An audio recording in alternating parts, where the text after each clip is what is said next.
Tulsa, Oklahoma wasn't the kind of city that made headlines for glitz or drama. Not like New York, not like LA. It was a city of silent power, hidden wealth tucked behind manicured lawns and long-standing traditions that whispered more than they shouted. And right in the center of it all was Preston Avenue, home to glass towers and boardrooms where the real decisions got made. One of those towers belonged, almost entirely, to a man named Richard E. Bowmont. At 58, Richard wasn't just a real estate tycoon, he was a symbol of polished dominance in Tulsa's elite circles. The kind of man who wore white suits without irony, whose drink of choice was older than some of his staff, and who didn't need to raise his voice to be heard. Richard had made his millions during the 2008 crash, scooping up property as others lost homes. Opportunist? Maybe. Smart? Without a doubt. Compassionate? That part had never quite found room in his calendar. Meanwhile, on the 6 p.m. shift, a woman named Marsha Bell was mopping floors 2 stories below the glass and chrome lounges where Richard often sipped vintage scotch. She was 51, black, a widow, and a mother of 2 grown sons. She carried herself with a dignity that refused to be diminished by polyester uniforms or the weight of silence from those who passed her by. Marsha didn't just clean, she moved like someone who had seen both pain and purpose, and still chose to keep her head high. And on most evenings, she sang while she worked. To the secretaries and interns, her voice was a comfort, like hearing an old spiritual wrapped in honey. But to men like Richard, she was invisible. Just a cleaning lady. Just another hand in a pair of gloves. That Friday, Richard sat in the top-floor lounge with his assistant Chad, a 20-something with neat hair and nervous energy. They were reviewing the guest list for Richard's upcoming private gala at his estate in Jenks. It wasn't a birthday. Richard didn't do birthdays. He called it a celebration of success, complete with a jazz trio, valet service, and a guest list curated for power. As Chad read off names, judges, bankers, CEOs, Richard leaned back, swirling a drink the color of deep amber. Then, with a smirk born of boredom and arrogance, he said, "Let's throw someone ridiculous on the list. Just for kicks." Chad hesitated. "Like who?" "The cleaning lady," Richard replied casually. "What's her name?" "Martha." "Marsha," Chad corrected awkwardly. "Yeah, Marsha Bell. Put her on the list. Let's see if she actually shows up." They both laughed, uneasy laughter on Chad's part, self-satisfied on Richard's. But the joke didn't stop there. An actual invitation was printed on thick ivory cardstock, sealed in gold wax, and hand-delivered like it was from royalty. It was dropped off on Marsha's cart like a discarded menu, with no note and no context. Marsha found it just after scrubbing the 17th floor restroom. She read the name, her name. Printed in bold script. "Miss Marsha Bell is cordially invited to an evening of elegance at the estate of Richard E. Bowmont." She knew. Of course she knew. The look Chad had given her earlier that week suddenly made sense. But Marsha wasn't the kind of woman to crumple up cruelty and throw it away. She folded the invitation neatly, slipped it into her bag, and kept working. But something had shifted. That night, sleep eluded her. Her small duplex in East Tulsa, tidy as always, held the silence like a secret. Her youngest son, Dorian, had called, "You okay, Ma?" She told him she was fine. He knew better. When she told him about the invitation, about the joke, his voice didn't rise. It hardened. "Then go," he said. "Let them see you. Make them sorry they ever laughed." By morning, Marsha had made up her mind. She reached behind a loose tile in the bathroom and pulled out her emergency envelope, cash for bills, medicine, survival. But this time, survival meant something deeper. She was buying armor. A floor-length emerald green satin gown. A slit high enough for elegance, not scandal. A shawl, a new press for her hair, a touch of red on her lips, just how her late husband used to like it. It wasn't about revenge. It was about reclamation. And when Saturday evening came, Marsha Bell didn't sneak out the back. She walked through the front door, heels clicking like punctuation marks on pavement, into an Uber driven by a college kid who froze when he saw her. "Ma'am, you look incredible." She smiled. "Thank you, baby."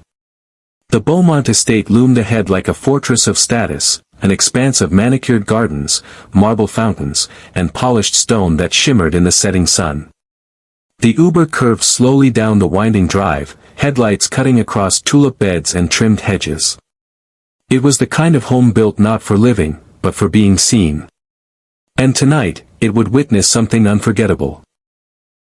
When the car pulled up to the front roundabout, valets in crisp uniforms moved quickly. But their practiced efficiency faltered when Marsha stepped out. Her dress caught the golden light and refracted it like a mirror of elegance. Heads turned. Conversations hushed. And one valet, no older than Dorian, nearly dropped his clipboard. At the entrance, a young server looked confused. Ma'am, this is an invite-only event." Marsha didn't even blink. She reached into her clutch and pulled out the heavy ivory envelope. The server read it once, then again. His posture shifted. "Of course, right this way." Inside, the mansion buzzed with the sound of clinking glasses, murmured deals, and jazz pouring out from a live trio tucked in the corner. Crystal chandeliers hung like frozen fireworks overhead. Guests stood in designer clusters, sipping wine they couldn't pronounce. But as Marsha entered, she wasn't background noise. She was the main event. Some stared. Others whispered. One woman actually gasped. But Marsha walked like she was born there, slow, deliberate, poised. Her heels clacked confidently on marble floors as she passed men in tailored suits and women in imported silk, her presence slicing through the air like a bow across strings. And then he saw her. Richard stood near the fireplace, mid-laugh, a crystal tumbler in hand.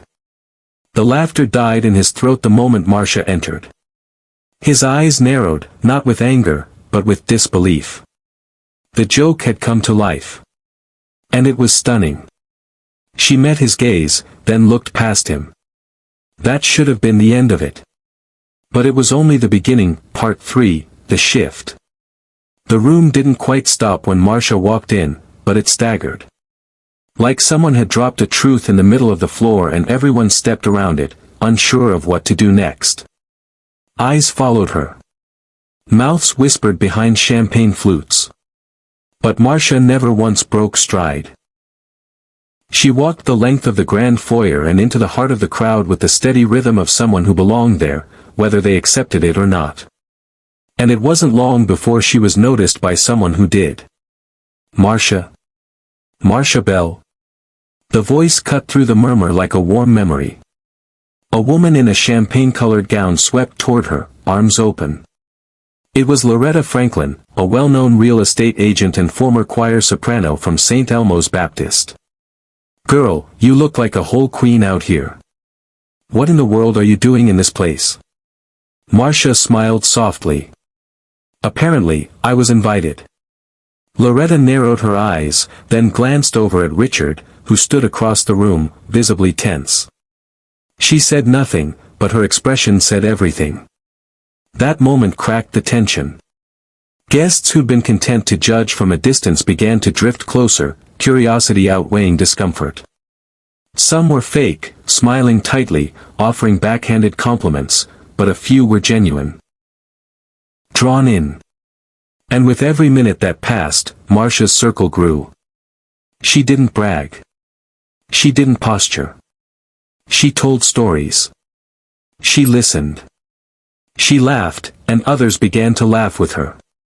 One man, a silver-haired attorney named Harold Brinkley, asked her about her dress, her music, her past.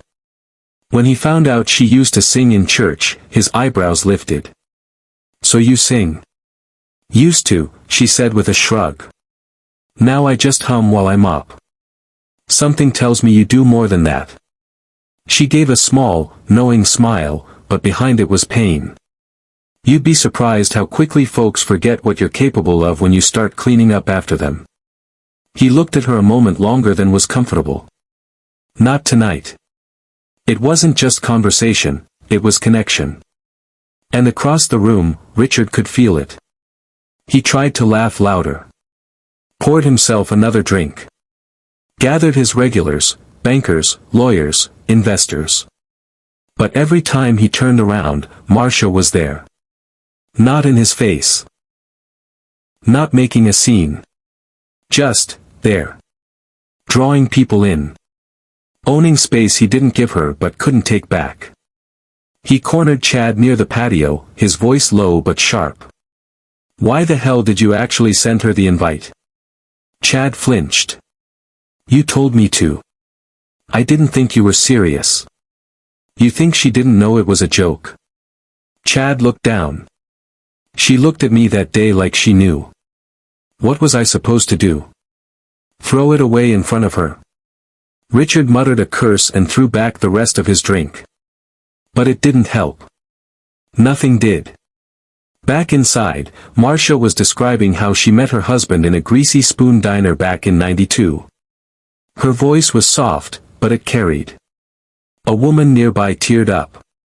Girl, I don't even know how you got through that, Loretta whispered. Didn't have the luxury not to, Marsha said simply. Someone clinked a glass to shift the mood. A man leaned in. If you don't mind me asking, what made you come tonight? Marsha paused, eyes flicking toward the grand windows.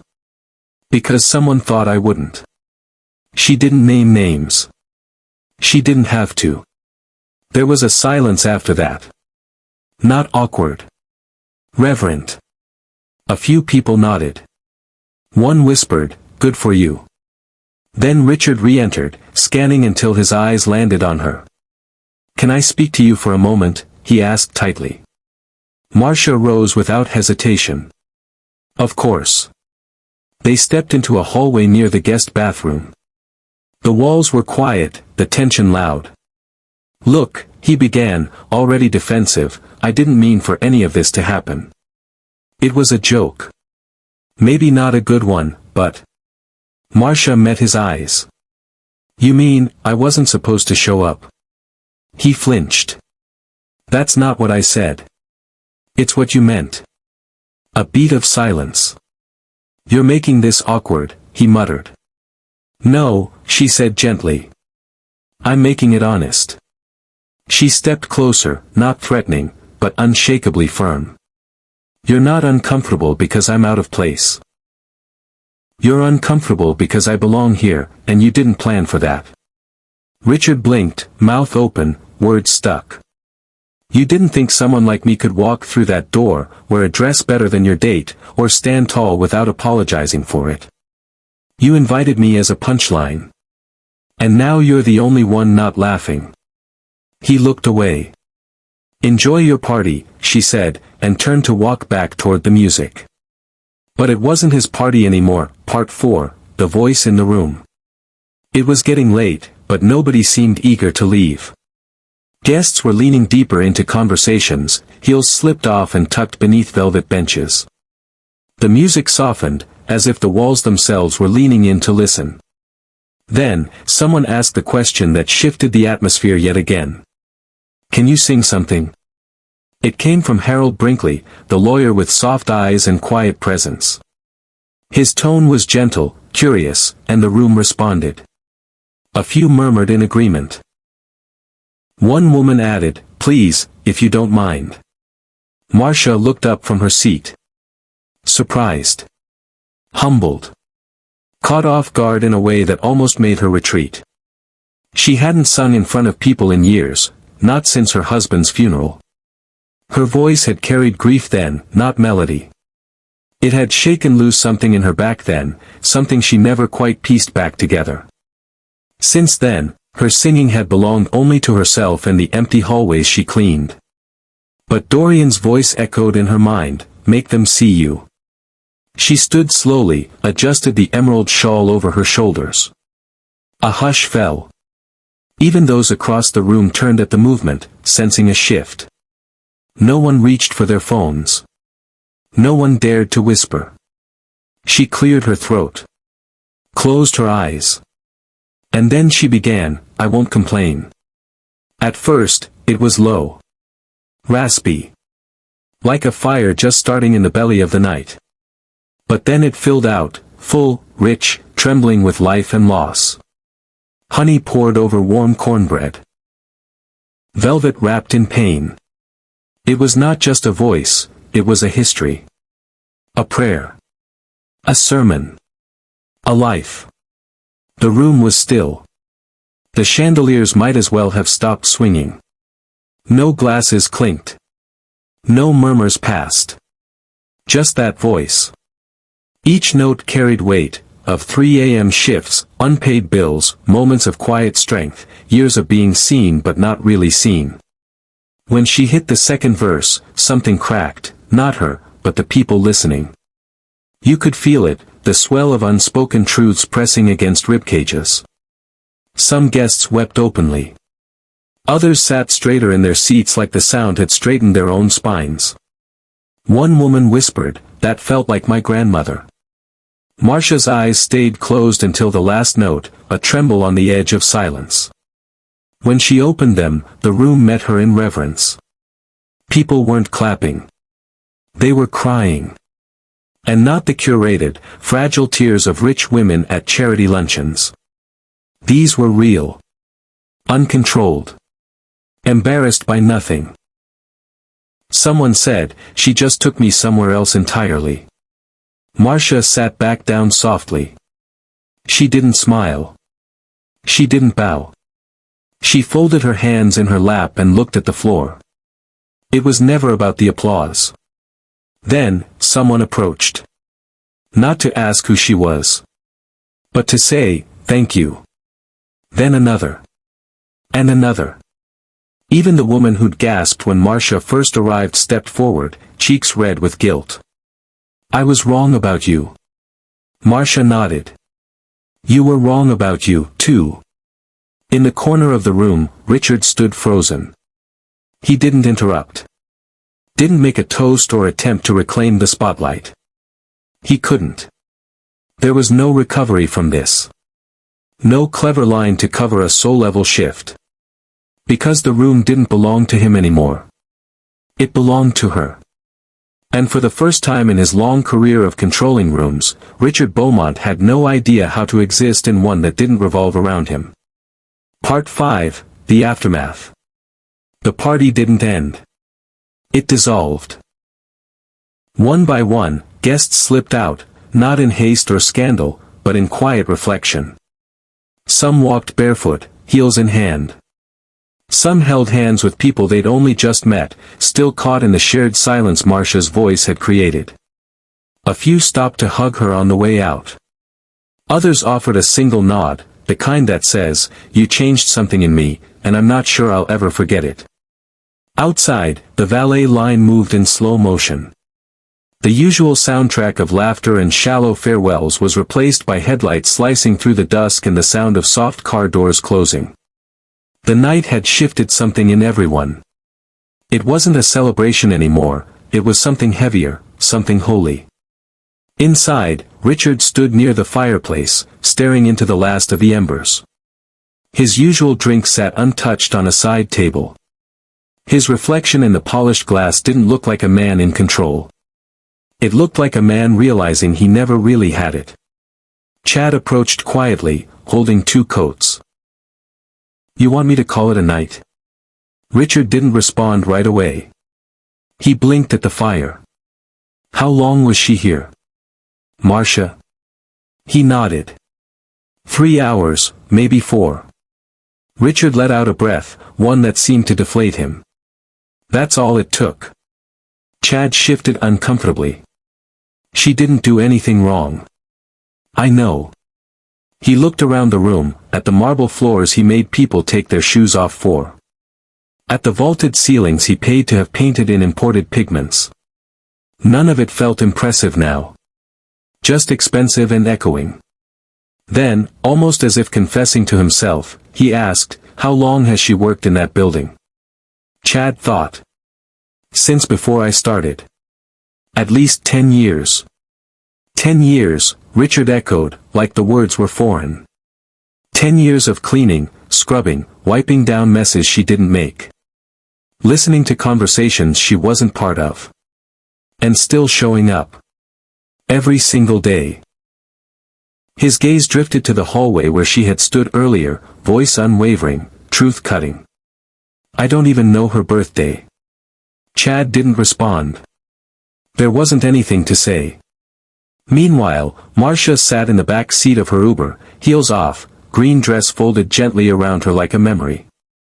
Her head leaned against the window, watching Tulsa pass by in flickers of streetlight and shadow. The driver glanced at her in the rearview mirror. "You sing for a living?" She smiled, soft and tired. "Not anymore." "You should. You got something." She nodded. "I got plenty." Her phone buzzed. "Dorian." She answered. "Hey baby. How'd it go?" Marsha looked out the window, a slow smile pulling at her lips. "Let's just say," she said quietly, "they'll think twice next time they laugh at someone who cleans their toilets." He chuckled. "That's my mama." "Damn right," she whispered. The car turned down her street. Same modest duplex. Same porch light left on. But the night felt different. Not because the city had changed, but because she had made someone in it see. See her. Not her mop. Not her uniform. Her.